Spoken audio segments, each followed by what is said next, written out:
Hello everyone, my name is Vatsala Sharma. Today we will discuss the next question of the topic capital adjustment. This is the last question of this chapter. From tomorrow onwards we will discuss the new chapter. Okay, let's start. Following is the balance sheet of X and Y as at 31st March 2017. Z is admitted as a partner at that date when the position of X and Y was. Balance sheet given है. First of all liability side में X capital का balance given है 10,000, Y capital का balance given है 8,000, creditors 12,000, general reserve 16,000. General reserve distribute किया जाएगा old partners के बीच में ओल्ड रेशो में. वर्कमैन कंपनसेशन रिजर्व 4,000 ये भी डिस्ट्रीब्यूट किया जाएगा ओल्ड पार्टनर्स के बीच में ओल्ड रेशो में. Then asset side cash in hand balance 9,000, debtors 11,000, stock 12,000, building 8,000 and machinery 10,000. Next adjustments given है. X and Y share profits in the ratio of 3:2. The following terms of admission are agreed upon. Revaluation of assets, building की value 18,000, stock 16,000.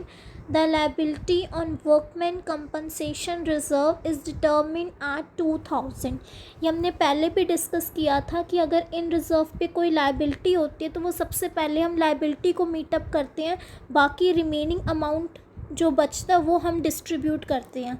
अब जैसे हमें workman compensation reserve balance sheet में कितना given है 4,000, तो इस पे लाइबिलिटी हमें कितनी अराइज हो गई है 2,000 की. तो बाकी रिमेनिंग 2,000 हमने डिस्ट्रीब्यूट करना है. अगर इन पे कोई लाइबिलिटी अराइज हो जाती है वो सबसे पहले हम लाइबिलिटी को मीटअप करते हैं और बाकी का रिमेनिंग अमाउंट हम डिस्ट्रीब्यूट करेंगे ओल्ड पार्टनर्स में उनकी ओल्ड रेशो में. तो अब 2,000 डिस्ट्रीब्यूट किया जाएगा. Okay. Z brought as a share of goodwill 10,000 in cash. New partner 10,000 premium of goodwill लेके आ रहा है, तो ये भी ओल्ड पार्टनर्स के बीच में उनकी सेक्रीफाइसिंग रेशो में डिस्ट्रीब्यूट किया जाएगा.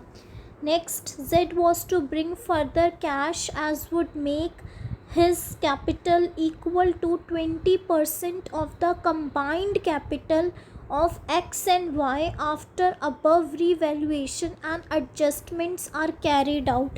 क्या कह रहे हैं कि Z की कैपिटल हमने कैसे कैलकुलेट करनी है. जो भी एट द एंड में हम पार्टनर्स कैपिटल अकाउंट के बैलेंसेस कैलकुलेट करते हैं, तो जो X और Y के एट द एंड में जो बैलेंस आएंगे उन दोनों को ऐड करके उनका 20% कैलकुलेट करेंगे, वो हमारी Z की कैपिटल निकलेगी. ओके.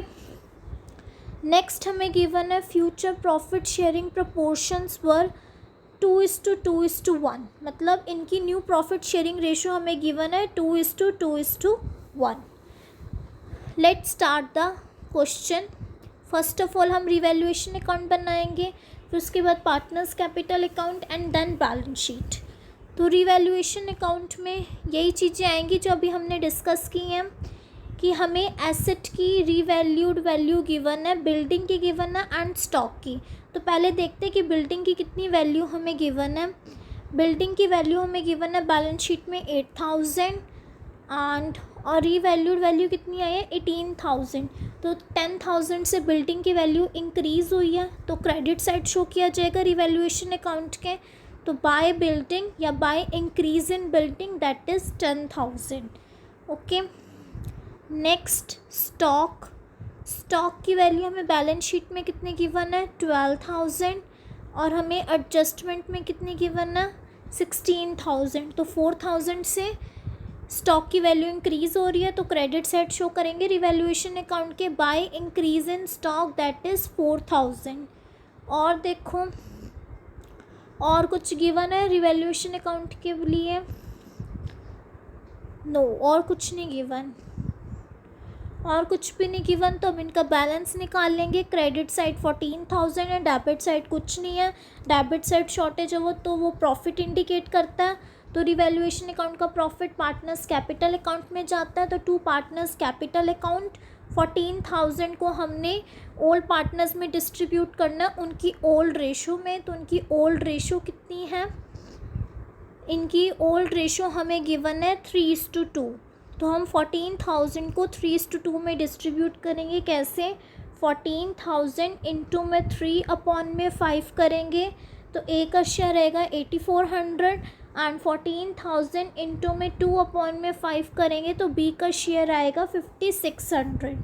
ओके, ये हमारा हो गया रिवैल्यूएशन अकाउंट। अब हम बनाएंगे partners capital account. Partners capital account, this side is debit and this side is credit. तो सबसे पहले इनके बैलेंसेस से स्टार्ट करते हैं। तो जो बैलेंस शीट में इनके बैलेंस गिवन होंगे पहले वो देखेंगे। क्या बैलेंसेस गिवन है एक्स एंड वाई के? एक्स का गिवन है 10,000 एंड वाई का गिवन है 8,000, तो वो लिख देंगे हम। By balance brought down, x का गिवन है 10,000 एंड वाई का गिवन है 8,000।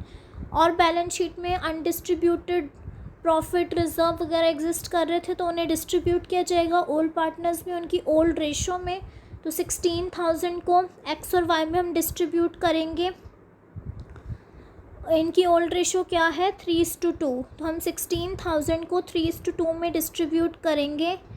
तो कैसे करेंगे? 16,000 इंटू में 3/5 करेंगे तो एक्स का शेयर आएगा 9600 एंड 16,000 इंटू में 2/5 करेंगे तो वाई का शेयर आएगा 6400। वर्कमैन कंपनसेशन रिजर्व भी डिस्ट्रीब्यूट करना था। 4,000 का हमें गिवन था लेकिन इस पर हमें 2,000 की लायबिलिटी अराइज हो गई थी तो पहले लायबिलिटी को मीटअप किया जाएगा, बाकी का रिमेनिंग डिस्ट्रीब्यूट हम करेंगे। तो 2,000 अब डिस्ट्रीब्यूट किया जाएगा वर्कमैन कंपनसेशन रिजर्व। तो 2,000 को वही 3:2 में बांटेंगे ओल्ड पार्टनर्स में ओल्ड रेशो में।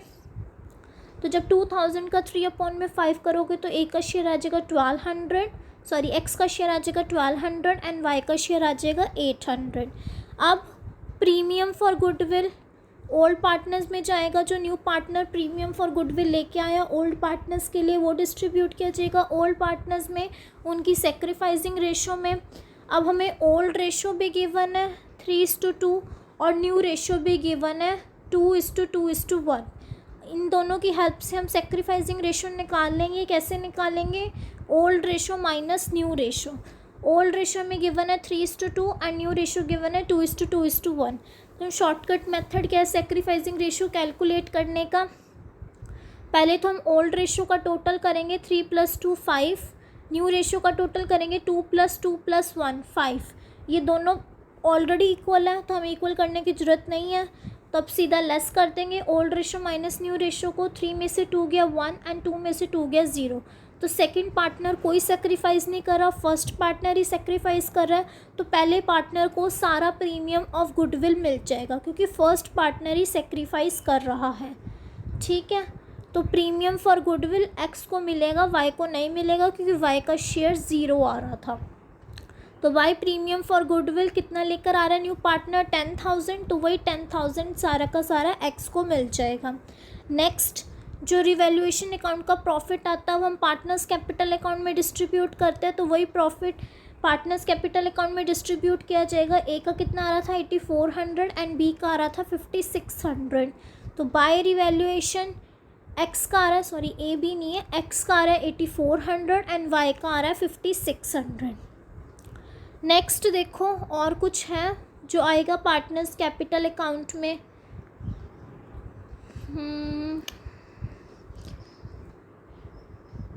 और कुछ नहीं है जो पार्टनर्स कैपिटल अकाउंट में आएगा। अब एट द एंड हम इनके बैलेंसेस निकालेंगे सारे पार्टनर्स के। जेड की तो कैपिटल हमें कैलकुलेट करनी है एक्स और वाई की हेल्प से। एक्स और वाई की हेल्प से हमने जेड की कैपिटल कैलकुलेट करनी है। तो सबसे पहले एक्स का टोटल करेंगे, तो एक्स का टोटल आ रहा है हमारा 39,200 और वाई का टोटल किया 20,800। जब हम इन सभी वैल्यूज़ को ऐड करेंगे और y की वैल्यूज़ को ऐड करेंगे तो हमारा x का बैलेंस आएगा 39,200 एंड y का आएगा 20,800।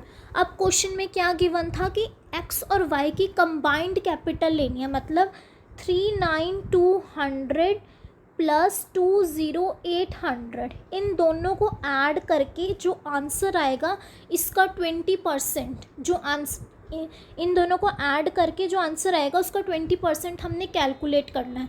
तो जब हम उसका 20% कैलकुलेट करेंगे उसका जो आंसर आएगा वो हमारा Z कैपिटल निकलेगी। इन्होंने यही कहा इस क्वेश्चन में। वो लाइन हम दोबारा पढ़ लेते हैं। क्या बोला है कि Z जो है फर्दर कैश लेके आ रहा है, as would make his capital equal to 20% of combined capital of X and Y after above revaluation and adjustments are carried out। यही बोल रहे हैं। तो अब हम क्या करेंगे, इन दोनों की कैपिटल को ऐड करेंगे। यहाँ पर देखो X का कैपिटल का बैलेंस इतना आ रहा है और Y की कैपिटल का बैलेंस इतना आ रहा है। तो इन दोनों को जो ऐड करेंगे, इन दोनों को ऐड करने के बाद जो आंसर आएगा उसका हमने 20% कैलकुलेट करना है। 20% कैलकुलेट करने के बाद जो आंसर आएगा वो हमारा 12,000 आएगा।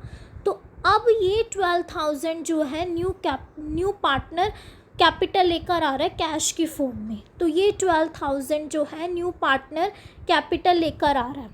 तो हम क्या करेंगे, बाय कैश करके 12,000 लिख देंगे। ओके, तो Z अब कितनी कैपिटल लेकर आ रहा है कैश की फॉर्म में, 12,000। अब Z का भी बैलेंस निकल आया। अब से ये सारे बैलेंसेस हमने बैलेंस शीट में ट्रांसफ़र करने हैं। ओके, अब एट द एंड हम बैलेंस शीट प्रिपेयर करेंगे। बैलेंस शीट में सबसे पहले हम एसेट साइड देखते हैं। डेटर्स में कोई चेंज नहीं है, डेटर्स जैसे थे वैसे के वैसे ही लिखे जाएंगे। देखो डेटर्स कितने थे, 11,000 के 11,000 लिखे जाएंगे।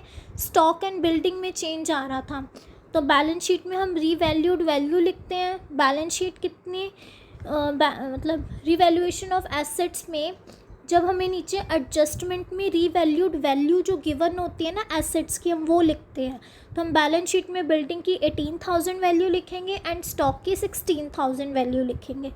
ठीक है, और डेटर्स में कोई चेंज नहीं। डेटर्स 11,000 के 11,000, मशीनरी में भी कोई चेंज नहीं, 10,000 के 10,000। कैश में चेंज आएगा। देखो कैश में कैसे चेंज आएगा, 9,000 तो ऑलरेडी कैश का बैलेंस एग्जिस्ट कर रहा है, प्लस प्रीमियम ऑफ गुडविल वो कितनी लेकर आ रहा है, न्यू पार्टनर कैश में 10,000 वो लेकर आ रहा है। 10,000 वो प्रीमियम फॉर गुडविल लेकर आ रहा है न्यू पार्टनर, 9,000 ऑलरेडी एग्जिस्ट कर रहा है और 12,000 वो और कैपिटल कैश में लेकर आ रहा है।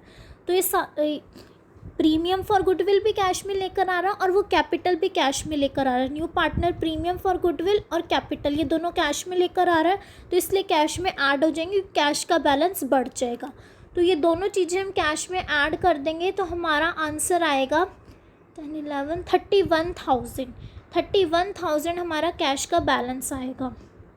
ओके, ये देखो कैश में का बैलेंस 31,000 हो जाएगा। मतलब ऑलरेडी एग्जिस्टिंग बैलेंस में हमने प्रीमियम फॉर गुडविल भी ऐड कर दी और कैपिटल भी ऐड कर दी। मशीनरी में कोई चेंज नहीं, 10,000, बिल्डिंग 18,000, स्टॉक 16,000। इन जो भी नीचे एडजस्टमेंट में एसेट की रीवैल्यूड वैल्यू गिवन होती है हम हमेशा वही वैल्यू लिखते हैं एसेट्स की। तो वही स्टॉक की 16,000 लिखी, बिल्डिंग की 18,000, डेटर्स में कोई चेंज नहीं, डेटर्स में 11,000। ठीक है, अब इन सबको ऐड करोगे तो हमारा बैलेंस आएगा 86,000। लायबिलिटी साइड देखो, क्रेडिटर्स में कोई चेंज नहीं, 12,000 के 12,000 रहेंगे क्योंकि उसकी एडजस्टमेंट में कोई बात नहीं की गई क्रेडिटर्स की। तो क्रेडिटर्स में वही जो बैलेंस पहले था वही लिखा जाएगा, 12,000 ही। जनरल रिजर्व हमने डिस्ट्रीब्यूट कर दिया, इसका कोई काम नहीं। वर्कमैन कंपनसेशन रिजर्व का काम होएगा क्योंकि यहाँ पर इन्होंने बोला है कि लायबिलिटी हमने मेंटेन करनी है 2,000 की, तो हम लायबिलिटी साइड लिखेंगे liability on workman compensation reserve, that is liability for workman compensation reserve, that is 2,000। Okay, और कैपिटल अकाउंट जो हमने पार्टनर कैपिटल अकाउंट में बैलेंसेस ट्रांसफ़र करे हैं, ये बैलेंसेस सीधा बैलेंस शीट में जाएंगे। अब एक्स का कितना है 39,200, वाई का कितना है 20,800 एंड जेड का कितना है 12,000। तो वही सारे बैलेंसेस हमने बैलेंस शीट में ट्रांसफ़र कर दिया पार्टनर कैपिटल अकाउंट से लेके। ओके, और कोई आइटम चेक कर लेते हैं। क्रेडिटर्स लिख दिए, जनरल रिजर्व डिस्ट्रीब्यूट हो गए, वर्कमैन कंपनसेशन रिजर्व के बारे में भी लिख दिया, बस और कुछ नहीं रहता। अब लायबिलिटी साइड की भी हम टोटलिंग कर देंगे। लायबिलिटी साइड की जब हम टोटलिंग करेंगे, इन तीनों की जब टोटलिंग करेंगे तो इसका आंसर भी 86,000 आएगा। अब इस क्वेश्चन में हमारी एसेट साइड भी मैच कर गई और लायबिलिटी साइड भी मैच कर गई, इसका मतलब हमारा क्वेश्चन बिल्कुल सही है। ओके, बस मैंने आपको यही लास्ट टॉपिक कराना था इसका, admission of a new partner का। I hope you will like this lecture. अगर आपको मेरा लेक्चर अच्छा लगा हो तो प्लीज़ मेरे इस चैनल को सब्सक्राइब कीजिए, लाइक कीजिए और शेयर कीजिए फ्रेंड्स के साथ।